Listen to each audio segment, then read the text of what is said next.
When Kyrie Irving and Kevin Durant first signed with the Brooklyn Nets, almost the entire NBA world just knew it would be something special. Yet that just hasn't been the case. I mean, there was the Golden State Warriors in the Western Conference, the Brooklyn Nets in the East.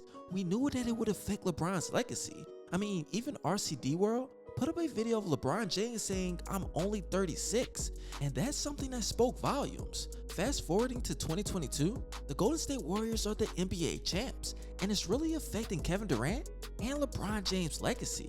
Kevin Durant hasn't been able to win without Golden State, and LeBron James, he has the same amount of rings as Steph Curry. So the Brooklyn Nets and the Los Angeles Lakers need to make a trade to make their rosters better, give each other an equal opportunity to win a title in the next 1 or 2 years. Now, from the way that I'm looking at it, the NBA is going in an entirely different direction.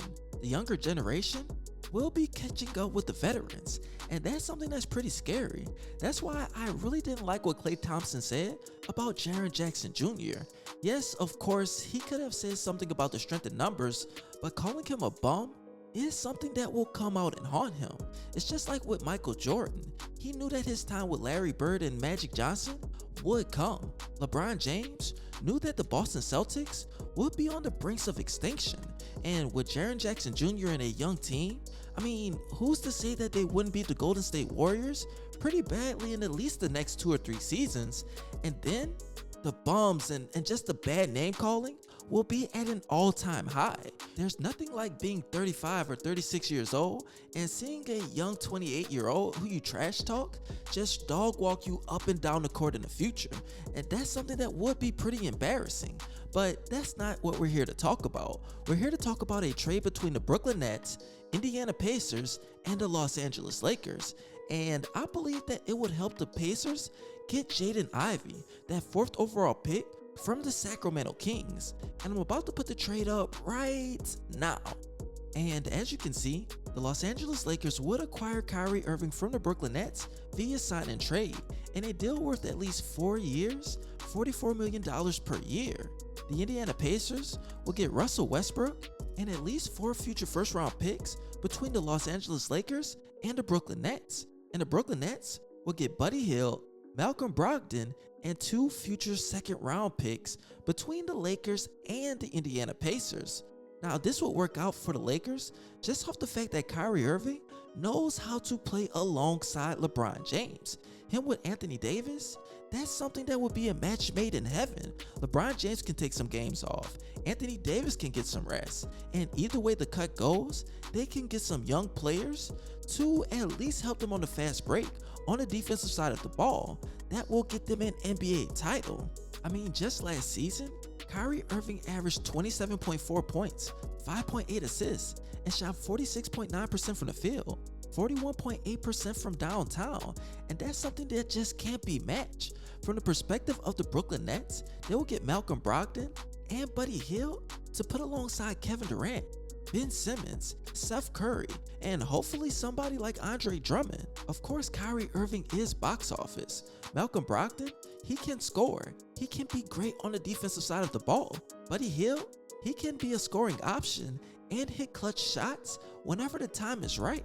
So why not do that? It gives the Nets and the Lakers an equal opportunity to make it to the NBA Finals. From the perspective of the Indiana Pacers, I believe that would help them get the 4th overall pick from the Sacramento Kings because they have the 6th overall pick. That's just a few spots from 4th. And with the Oklahoma City Thunders offering the 12th, a 2nd round pick in this year, and 2 future 1st round picks, I mean, they would have to be matched by the Indiana Pacers, the 6th overall pick, and 3 future 1st round picks. The Los Angeles Lakers don't know if LeBron James will commit to the team, and Kyrie Irving, Anthony Davis have had injury-prone careers. So if LeBron James leaves and you have to depend on 2 injury-prone players, then you can get a high-value draft pick. Look at the New Orleans Pelicans. I mean, they got those picks from the Los Angeles Lakers in the Anthony Davis trade, and now they have the 8th overall pick from the Los Angeles Lakers. That's the position that the Indiana Pacers would want to be in.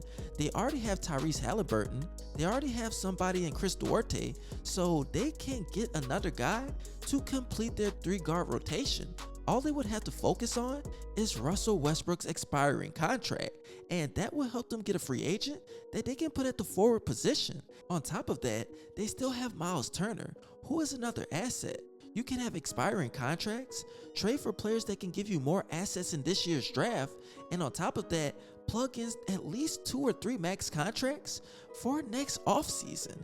That's something that would be almost an instant rebuild for the Pacers. That's something that they need to hop on now. And if they don't, all 3 of these teams will lose out on a great opportunity. But you guys tell me what you think about this in the comments section. Now, I also have another trade idea, and it involves the Indiana Pacers, Lakers, Knicks, and the Toronto Raptors.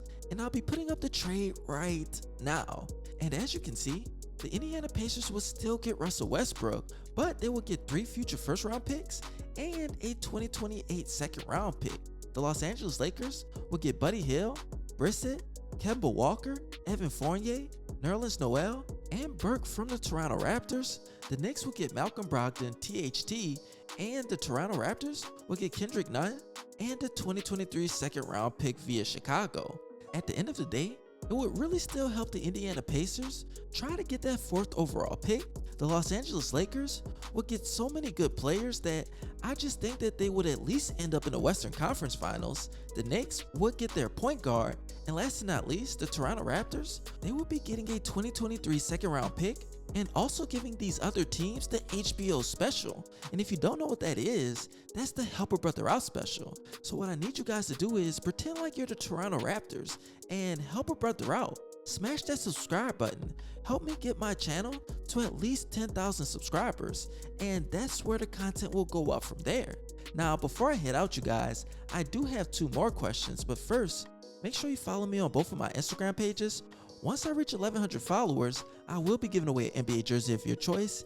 And don't forget to smash that subscribe button on this page, my ScottyIce Miami page, or my ScottyIce Milwaukee page.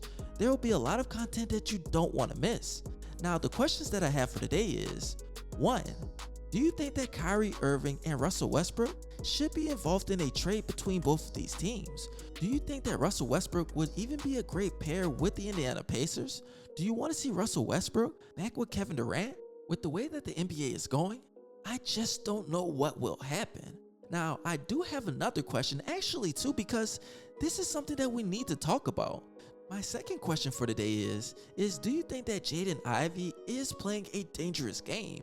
I mean, it was one thing for NBA players that's already in the league to kind of focus on where they want to go. But when you're an undrafted rookie, well, I mean, a rookie that's not drafted yet, do you really want to control where you go? I mean, Jaden Ivey said he doesn't want to be a part of the Sacramento Kings organization, and that will probably hurt him because look at your other options. Do you want to play with the Detroit Pistons? Do you want to play with the Indiana Pacers? I mean, I'm pretty sure he wants to go with the Pacers because he's played in Purdue. He might want to get back to that team, and that's why the Pacers want him so desperately. He has that confidence. He has the fan base down there to at least get them to 10 games. So I understand where he's coming from, but it's something that I think will hurt the NBA if they don't get a fixated thing on it. Actually, you guys, I did have a third question, but I'll save that for my subscribers and ask it in the next video. And it's something that you don't want to miss. But I appreciate all you guys loving your support. And as always, this your boy ScottyIce, aka Baby Bron. And you already know, I'm out.